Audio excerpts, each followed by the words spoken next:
வணக்கம். மாநில செய்திகள் வாசிப்பவர் ஷியாம்லா.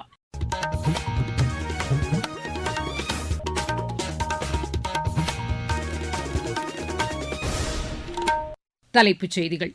சரக்கு மற்றும் சேவை வரி சீர்திருத்தங்கள் மூலம் மகளிர் உட்பட அனைத்து தரப்பினரும் பயனடைவார்கள் என்று பிரதமர் திரு நரேந்திர மோடி கூறியுள்ளார். இந்த வரி சீர்திருத்தங்கள் வரலாற்று சிறப்புமிக்கது என்று மத்திய அரசு தெரிவித்துள்ளது.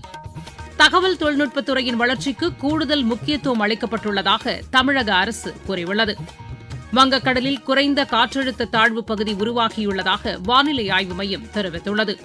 ஜோஹர் கோப்பை ஹாக்கி போட்டிக்கான இந்திய அணி அறிவிக்கப்பட்டுள்ளது. இனி விரிவான செய்திகள். சரக்கு மற்றும் சேவை வரி சீர்திருத்தங்கள் மூலம் மகளிர் பெரிதும் பயனடைவார்கள் என்று பிரதமர் திரு நரேந்திர மோடி கூறியுள்ளார். இது தொடர்பாக நாட்டு மக்களுக்கு எழுதியுள்ள கடிதத்தில் அவர் இதனை தெரிவித்துள்ளார். 4 அடுக்காக இருந்த இந்த வரி கட்டமைப்பு தற்போது 5% மற்றும் 18% என 2 அடுக்காக மாற்றியமைக்கப்பட்டுள்ளதாகவும் பிரதமர் கூறியுள்ளார். இதன் மூலம் அன்றாடம் பயன்படுத்தும் பொருட்களின் விலை குறைந்துள்ளதாக அவர் அதில் குறிப்பிட்டுள்ளார். சரக்கு மற்றும் சேவை வரி சேமிப்பு திருவிழா ஒவ்வொரு குடும்பத்திலும் மகிழ்ச்சியை ஏற்படுத்தும் என்றும் திரு நரேந்திர மோடி அந்த கடிதத்தில் கூறியுள்ளார். இந்த வரி சீர்திருத்த நடவடிக்கைகள் காரணமாக வேளாண், சுகாதாரம், ஜவுளி உள்ளிட்ட பல்வேறு பொருட்களின் விலை குறைந்துள்ளதாக மத்திய உள்துறை அமைச்சர் திரு அமித் ஷா கூறியுள்ளார். சமூக வலைதளத்தில் இக்கருத்தை பதிவு செய்துள்ள அவர், உற்பத்தியை அதிகரிக்க இந்த நடவடிக்கை உதவிடும் என்றார். அனைத்து தரப்பினருக்குமான தீபாவளி பரிசுதான் இந்த வரி குறைப்பு என்று திரு அமித் ஷா அதில் குறிப்பிட்டுள்ளார்.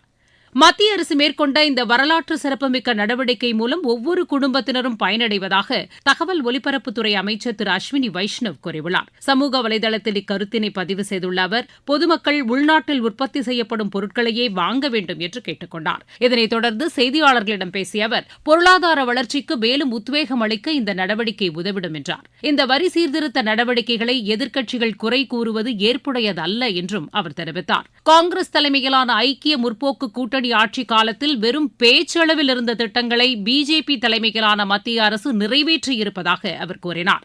காங்கிரஸ் தலைமையிலான அரசு சிமெண்ட்டுக்கு 30% வரி விதித்திருந்ததாகவும் தற்போது அது 18% குறைக்கப்பட்டுள்ளதாகவும் அமைச்சர் தெரிவித்தார். இந்த சீர்திருத்தங்கள் செயல்பாட்டிற்கு வந்ததன் காரணமாக பொதுமக்களும் வணிகர்களும் மகிழ்ச்சி அடைந்துள்ளதாக திரு அஸ்வினி வைஷ்ணவ் கூறினார். இந்த வரி குறைப்பு ஒட்டுமொத்த உள்நாட்டு உற்பத்தி வளர்ச்சிக்கு மேலும் உத்வேகம் அளிக்கும் என்று மத்திய அமைச்சர் திரு ஹர்தீப் சிங் புரி கூறியுள்ளார். இன்று புதுதில்லியில் செய்தியாளர்களிடம் பேசிய அவர், நடுத்தர வர்க்கத்தினரும் பொருளாதாரத்தின் நலிவடைந்த பிரிவினரும் இதன் மூலம் பயனடைந்துள்ளதாக தெரிவித்தார். இதற்கிடையே இந்த வரி குறைப்பு சிறு குறு தொழில்துறையினருக்கு வரப்பிரசாதமாகும் என்று மதுரையைச் சேர்ந்த பொருளாதார பேராசிரியர் திரு முத்துராஜா எமது செய்தியாளரிடம் தெரிவித்தார். GST2 பாமர மக்கள் அதிகமாக நன்மை பெறுவார்கள். காரணம், அவர்கள் பயன்படுத்தக்கூடிய அன்றாட பொருள்கள், மளிகை பொருளாகலாம், அத்தியாவசிய பொருள்களாகலாம், அல்லது ஆடை மற்றும் காலனி பொருள்களாகலாம், சுகாதாரம் சார்ந்த பொருள்களாகலாம், மருந்துகளாகலாம், கல்வி மேம்பாட்டுக்கான பொருள்களாகலாம், இவையெல்லாம் வரி குறைக்கப்பட்டிருக்க காரணத்தினால் அவர்களுடைய உண்மை வருமானம் பெருகும் மற்றும் அதனால் கிடைக்கக்கூடிய சேமிப்பை மற்றவற்றுக்கு செலவு செய்யலாம். டிராக்டருக்கான GST குறைக்கப்பட்டிருக்கிறது, சிறிய கார்களுக்கான GST குறைக்கப்பட்டிருக்கிறது, தொலைக்காட்சி, ஏர் கண்டிஷன், மிதிவண்டிகள் மற்றும் ஸ்கூட்டர்ஸ் இதெல்லாம் குறைக்கப்படுகின்ற பொழுது சிறு குறு தொழில்கள் எல்லாம் இதை ஒரு வரப்பிரசாதம் பார்ப்பார்கள். மொத்தத்தில் இது இந்திய பொருளாதார வளர்ச்சிக்கும் இந்திய பொருளாதாரத்தின் சமச்சீரான பொருளாதார சூழலுக்கும் உதவும். இந்த வரி குறைப்பின் மூலம் பால் பொருட்களின் விலை குறைந்துள்ளதாக ராணிப்பேட்டையைச் சேர்ந்த குடும்பத் தலைவி ஒருவர் எமது செய்தியாளரிடம் தெரிவித்தார். என் பெயர் கவிதா. மத்திய அரசினுடைய GST வரி குறைப்பால பல்வேறு பொருட்களினுடைய விலை குறைஞ்சிருக்குதுங்க. குறிப்பா வீட்டு உபயோக பொருளான நெய், வெண்ணெய், பன்னீர், ஜாமு, உலர்பழம், காஃபி, ஐஸ்கிரீம் மற்றும் AC, வாஷிங் மிஷின், டிவி எல்லா பொருட்களினுடைய விலை குறைப்பால ஏழை எளிய நடுத்தர மக்கள் பொருட்களை வாங்க நல்ல வாய்ப்பாக உள்ளது. எங்களை போன்ற சாமானிய மக்கள் மிகவும் மகிழ்ச்சி அடைந்துள்ளோம். இதனை கொண்டு வந்த மத்திய அரசுக்கு பாரத பிரதமருக்கும் நன்றியை தெரிவித்துக் கொள்கிறோங்க. நீங்கள் கேட்டுக்கொண்டிருப்பது மாநில செய்தி அறிக்கை. நாட்டு மக்களுக்கான வரலாற்று சிறப்புமிக்க மோடி அரசின் தீபாவளி பரிசு சரக்கு மற்றும் சேவை வரி குறைப்பு. மருத்துவம் மற்றும் ஆயுள் காப்பீட்டிற்கான வரி முழுமையாக ரத்து. 36 உயிர்காக்கும் மருந்துகள் மீதான வரியும் ரத்து. அடுத்த தலைமுறைக்கான இந்த சீர்திருத்த நடவடிக்கைகளில் மாணவர்கள் பயன்படுத்தும் ஸ்டேஷனரி பொருட்களுக்கான வரி ரத்து. வீட்டு உபயோக மின்னணு பொருட்கள் மீதான வரி குறைப்பு. பால் பொருட்கள் மற்றும் பாத்திரங்கள் மீதான வரி 12%-இலிருந்து 5%-ஆக குறைப்பு. வேளாண் இயந்திரங்களுக்கான வரியும் 5%-ஆக குறைப்பு. வளர்ச்சியடைந்த இந்தியாவிற்கான பயணத்தில் மோடி அரசு. தொடரும் சீர்திருத்த நடவடிக்கைகள். தமிழகத்தில் திமுக அரசு பொறுப்பேற்ற பின்னர் தகவல் தொழில்நுட்பத்துறையின் வளர்ச்சிக்கு கூடுதல் முக்கியத்துவம் அளிக்கப்பட்டுள்ளதாக அத்துறைக்கான அமைச்சர் திரு பழனிவேல் தியாகராஜன் கூறியுள்ளார். திருச்சி அண்ணா பல்கலைக்கழகத்தில் தமிழ்நாடு தொழில்நுட்ப மையத்தின் தொடக்க விழா நிகழ்ச்சியில் கலந்து கொண்டு அவர் பேசினார். அனைவருக்கும் வாய்ப்பும் வளர்ச்சியும் கிடைக்க வேண்டும் என்ற நோக்கில் இந்த மையம் தொடங்கப்பட்டுள்ளதாகவும் அவர் தெரிவித்தார். இந்த மையத்தை திருச்சி மண்டலத்தைச் சேர்ந்தவர்கள் முழுமையாக பயன்படுத்திக் கொள்ள வேண்டும் என்றும் திரு பழனிவேல் தியாகராஜன் கேட்டுக் கொண்டார்.